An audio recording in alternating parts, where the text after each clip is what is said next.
Magandang araw po sa lahat ng tagapakinig ng Batang 90s Horror Radio. Tawagin niyo na lang po akong Melinda. Hindi ko tunay na pangalan. Kakagraduate ko lang po ng high school nung nagsimula po akong maghanap ng trabaho. Gusto ko kasi mag-ipon para sa pag-aaral ko sa kolehiyo. Napadpad ako sa isang parte ng isang lungsod kung saan tabi-tabi ang mga motel. Napapaligiran din kasi ito ng mga bahay-aliwan, mga beer house at mga bar. Kaya talaga namang mabenta din ang mga mumurahing hotel. Minabuti kong magpasa ng biodata sa ilan sa mga hotel dito. Hindi naman ako nahirapan at kalaunan ay may tumanggap na nga din sa akin. Isang lumang hotel po ito na may bagong may-ari at management. Nasa 8 palapag po ang gusali pero yung unang 2 palapag na nasa baba lang ang ginagamit. Abandonado daw po yung ibang palapag sa itaas. Bali ang balita ko, wala pang 1 taon nito nag-ooperate. Sa tingin ko hindi pa nga po ito ni-renovate. Rekta operation na kumbaga. Luma pa kasi ang mga pintura sa pader. Sira-sira ang ibang tiles. At pati yung bowl sa CR ng lobby ay lumang modelo na wala pang built-in flash. Ang desk o reception booth ay para bang antik na. Nakakatakot ang kabawang aura ng hotel. Para bang bigla na nang may lalabas na multo kung saan. Pero alam ko sa sarili ko na wala po akong karapatan maging choosy ng mga panahon na yon. Mahirap kasi humanap ng trabaho, lalo wala pa akong 18. Madali lang naman ang trabaho ko. Maglilinis at magpapalit lang ako ng mga kobre kama. Masasabi ko pong madali lang dahil isa sa pinakapaborito kong subject nung nag-aaral ako ay yung home economics. Pasensya na po sa mahabang intro. Bale simulan na po natin yung kwento. Naging maayos naman ang mga unang linggo ng pagtatrabaho ko. Mababait po kasi yung mga naging kasama ko. Si Ate Emma, nakasama ko sa pag-ayos ng kwarto at siya din po yung nagtuturo sa akin ng mga gagawin. Si Ate Grace na nakapwesto sa reception at si Kuya Manuel na guard/janitor sa lobby. Wala naman akong naging reklamo sa trabaho ko. Maliban na lang sa paminsan-minsan ay nakakakita ako ng mga figura o hulma ng anino ng mga tao. Madalas ay bigla na lang may tumatakbo mula sa itaas ng hagdan pababa sa pasilyo ng pangalawang palapag. Bali abandonado po yung 3rd floor at imposibleng may tao ron. Dahil silyado po ito ng pinagtagpi-tagping plywood. May mga oras din na tila nakakakita ako ng usok na sumusunod pag naglilinis kami ni Ate Emma. Pinipilit ko na lang na wag pansinin ito. Iniisip ko na baka namamalikmata lang ako. Pero isang maulang gabi nga po, matapos kong maglinis mag-isa sa isang kwarto sa pangalawang palapag, lumabas ako ng pinto at nakita ko pong may nakatayong lalaki sa dulo ng pasilyo. Nagtaka ako dahil mag-isa po siya. Nakaharap siya sa hagdan na paakyat sa 2 palapag. Sir, ano pong room kayo? Wika ako sa kanya ng may kalakasan. Sapat po para marinig niya ako. Pero hindi po siya tuminag. Nanatili po siyang nakaharap sa hagdan paakyat. Sir, off limits po yung 3rd floor. Anong room po ba kayo? Muli ko pong wika habang naglalakad ako palapit sa kanya. Nung halos malapit na po ako, doon ko napansin na mukha pala itong mayaman. Maganda ang tindig nito at maayos ang pananamit. Basta iba po yung pormahan niya. Pasensya na po kung medyo judgmental.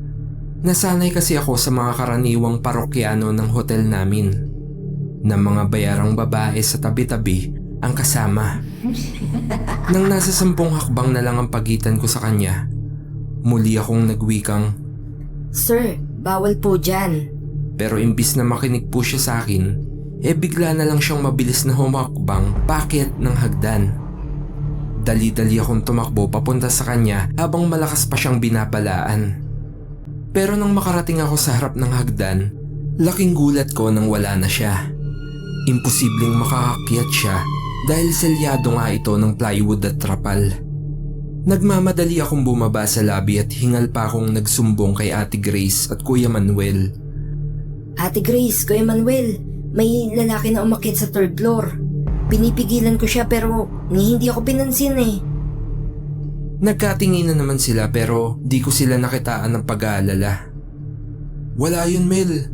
Baka namalikmata ka lang. Hayaan mo na. Wika ni Kuya Manuel.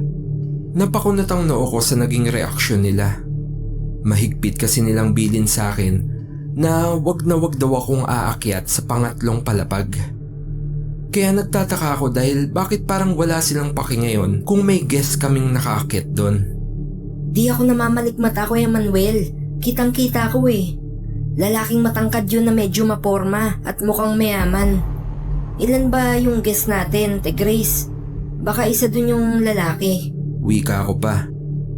Nanlaki ang mga mata ni Ate Grace pero huminga ito ng malalim at tila pinakalma ang sarili. Wala tayong guest ngayon, Mel.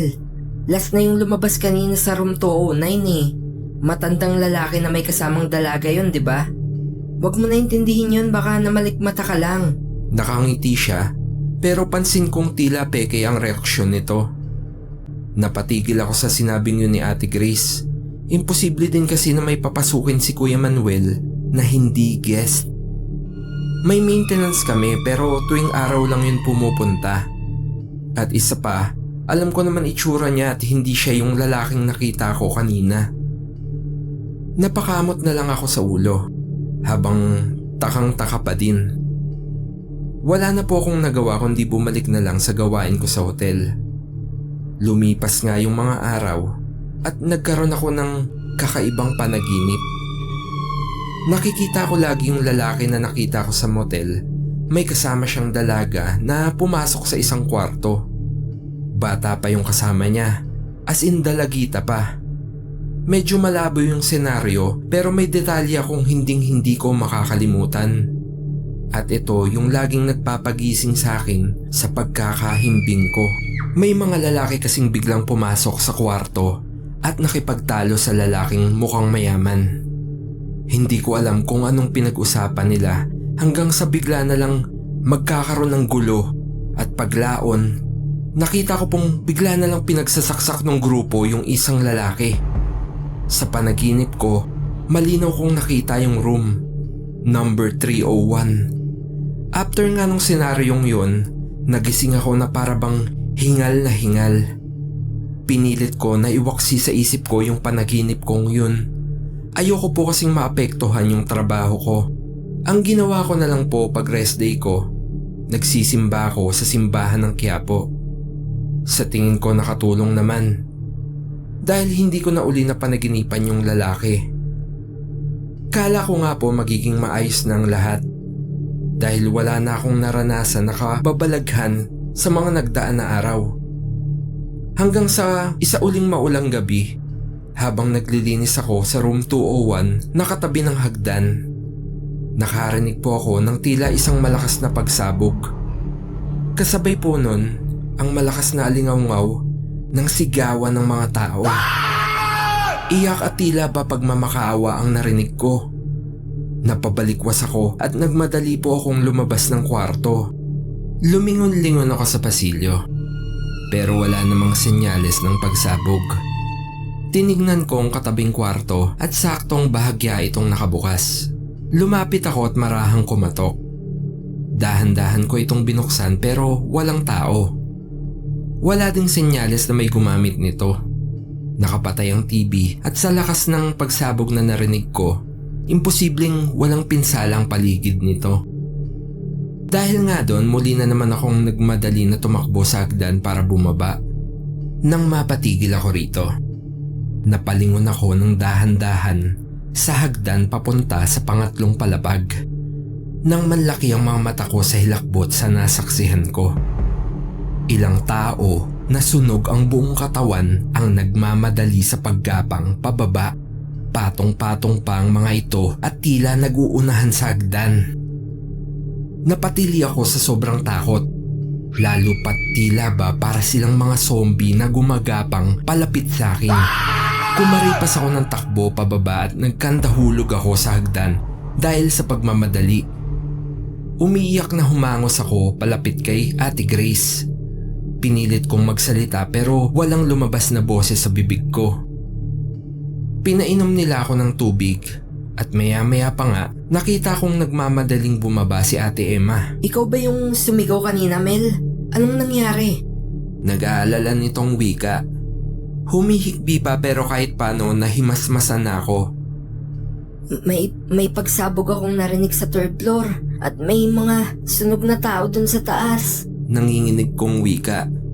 Nagtinginan silang tatlo nila Ate Emma, Ate Grace at Kuya Manuel. Umupo ka muna, Mel. Wika ni Ate Emma.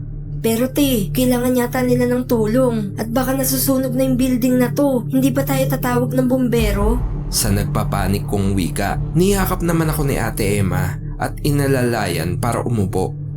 Sige na Emma, sabihin mo na sa kanya.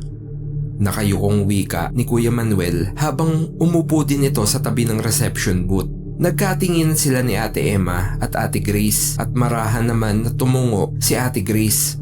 Tanda na sumasang-ayon nito kay Kuya Manuel. Mel, yung mga nakita mo sa taas, mga multo na yon. At kahit pa yung lalaking mukhang mayaman na nakita mo daw nung nakaraan, multo na yon at hindi lang ikaw ang nakakita sa kanila. Yung mga umalis na room attendant dati, nakita rin nila. Nanlaki yung mga mata ko sa narinig kong pag-amin ni Ate Emma. Hindi ako nakapagsalita kaya nagpatuloy siya sa pagsasalita. Yung may-ari nitong dating hotel, tinangka niyang itago yung krimen na nangyari dito sa hotel niya. Isang mayamang lalaki ang pumick up ng bayarang babae at dinala dito sa hotel. Dalagita pa yung babae. Ang hindi alam ng mayamang lalaki, kasama pala sa sindikato yung dalagita na yon. At estilo na nila yung hut-hutan ng pera kung sino man yung pipick up sa babaeng yon. Ang siste, may isang grupo ng kalalakihan ang susunod sa kwarto kung nasan yung biktima at kakuntsaba nilang dalaga. Aakusahan nila ng panggagahasa yung lalaki, kukuhaan ng litrato at pagbabantaang kung hindi magbibigay ng malaking halaga isusuplong sa pulis. Pero ang mas nagpalala talaga sa sitwasyon na yon nung minsang nanlaban yung mayamang lalaki. Pinagtulungan siya ng grupo ng kalalakihan. Ginulpi at pinagsasaksak siya na naging dahilan ng pagkamatay niya. Walang buhay na nga to nung makita ng mga dating empleyado ng hotel. Pero imbis na tumawag ng pulis, yung may-ari ng hotel ang tinawagan ng mga staff. Nagtaka yung mga empleyado dahil imbis na tumawag sa kinauukulan ng may-ari, pinalinis niya pa yung kwarto. Lahat din ng nakakaalam ng krimen na yon, pinatawag ng may-ari ng hotel sa mismong kwarto na pinangyarihan ng insidente. Ang akala nila, ibibriefing sila kung anong isasagot nila pag nagtanong yung mga pulis. Pero nagulat na lang sila nang biglang may sumabog na kung ano sa pinto at nagsimulang kumalat ang apoy sa kwarto. Ilan sa mga empleyado na nasa loob ay tinupok na ng apoy. Yung iba, nakagapang papalabas pero namatay din dahil sa sobrang pagkalampnos ng mga katawan. Pero meron din namang nakaligtas. Gaya ko at ni Manuel. Nangilabot nga ako sa inamin ni Ate Emma. Lalo pangat inangat niya ng kaunti yung damit niya sa bandang tiyan at pinakita niya pa yung napakalaking peklat. Maya-maya pa nga nagkaroon ako ng lakas ng loob para magsalita. Bakit nagtatrabaho pa din kayo dito, Ate Emma? Mahina akong tanong. Marahang yumuko si Ate Emma. Matapos naming magpagaling, nabalitaan namin na nakulong yung may-ari. At ang isa sa kinubigla namin nung nalaman namin kasabwat pala siya nung sindikato na nanghuhut-hut. Kaya pala sinubukan niyang itago yung krimen. Bukod dun, kulang-kulang na ng permit yung hotel niya, kaya minabuti niya na wag na lang paratingin sa otoridad. Sinunog niya yung kwarto sa third floor gamit ang isang parang molotov na bomba sa pag-aakalang maililigpit niya lahat ng saksi pati na din yung bangkay ng mayamang lalaki. Pero hindi sumang-ayon sa kanya yung pagkakataon dahil may mga saksi pa din palang hindi sumunod at pumunta sa kwartong yun. In short, matapos yung insidente nakulong yung dating may-ari. Ilang taon nang lumipas nang maibenta yung hotel na ito. Nag-apply uli kami ni Manuel dito sa pag-asang makikita uli namin yung anak naming si Marie. Napakunot ang noo ko sa narinig ko. May anak kayo ni Kuya Manuel? Nasaan siya? Tanong ko. Nagkatingin si Kuya Manuel at Ate Emma. Tumayo si Kuya Manuel at marahan itong lumapit sa akin.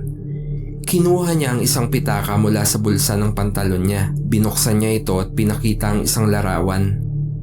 Kasama si Marisa na sunog sa kwartong yon, Mel. Kasing edad mo siya nung pumasok siya dito bilang room attendant. Hanggang ngayon, umaasa pa din kami na makikita namin kahit yung kaluluwa lang niya. Yan yung dahilan kung bakit nandito pa din kami ni Ate Emma mo. Sa pagkakataong yon, napalitan na ng lungkot at awa para kila Kuya Manuel yung naramdaman kong hilakbot kanina. Kahit paano din, nalinawan na ako. Niyakap ko silang dalawa. Sabay wikang, Kaya pala lagi ako nakakakita ng tila usok sa paligid niyo ni Ate Emma, Kuya Manuel. Si Marie pala yon. Napangiti naman sila tila naluha sa sinabi ko. Matapos yon, tinanong naman nila ako kung magre-resign na ba ako. Dahil sa mga naranasan at nalaman ko. Nag-alangan pa akong sumagot kaya nagkibit balikat muna ako. Gusto ko munang pakalmahin yung isip ko bago ako magdesisyon. Pero lumipas nga ang mga araw at tila nasanay na din ako sa hotel na yon. In short, hindi nga po ako nag-resign. Katakataka din kasi na wala na ding pagpaparamdam na nangyari matapos ko nga po malaman yung istorya ng motel. Lumipas po ang panahon at nakaipon na ako kahit paano kaya nagdesisyon na ako na ipagpatuloy na yung pag-aaral ko sa probinsya namin. Nalungkot sila Ate Emma sa pag-alis ko pero naintindihan naman nila na para sa kinabukasan ko yung pag-alis ko. Simula nun, hindi ko na uli nakita sila Ate Emma. Sa huling sulat nga niya sa akin, nalaman kong sinarado na uli yung hotel at tuluyan nang dinemolish. Yun na yung huling beses na nagkaroon ako ng balita sa kanila. Kaya kung nasan man sila ngayon, sana masaya na sila at nakapagsimula na sila ng bagong buhay. Hanggang dito na lang po yung kwento ko batang 90s horror. Sana po kahit paano nagustuhan ng mga listener nyo. Maraming salamat po at good luck po sa channel nyo.